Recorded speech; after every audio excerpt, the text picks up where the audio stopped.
Anong ginagawa ng isang piraso ng pader na may graffiti dito sa Maynila? Bakit nakasil pa siya? Anong kwento ang meron dito? At bakit dapat natin itong pag-usapan? Ito ang piraso ng Berlin Wall, regalo sa mga Pilipino mula sa gobyerno ng Germany. Pero ano nga ba ang Berlin Wall? Ito ay gwardyadong konkretong pader na itinayo noong 1961 sa gitna ng Cold War na naghati sa East at West Berlin. Ginawa ito para pigilan ang mga taga-East Germany na tumakas sa West Berlin. Sa loob na maraming taon, hinati nito ang mga pamilya, nilimitahan ang kalayaan at nagdulot ng economic at emotional hardships sa ordinaryong tao. Noong November 9, 1989, matapos ang sunod-sunod na mass protests, bumagsak ang pader.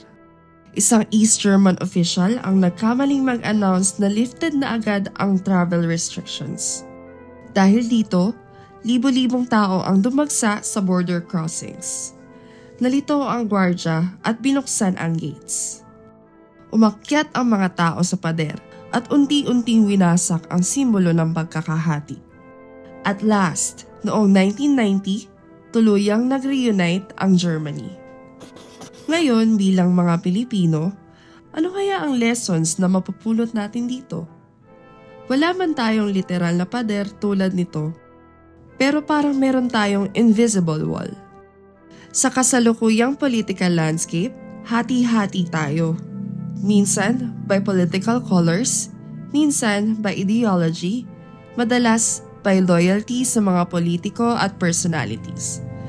Aminin natin, kahit sa individual level, napipili natin kung saang side tayo mas nais pumanig. Sana itong piraso ng pader ay magsilbing paalala na kahit gaano katibay ang pader, pwedeng mabasag, na ang pagkakahati ay hindi kailangang permanente.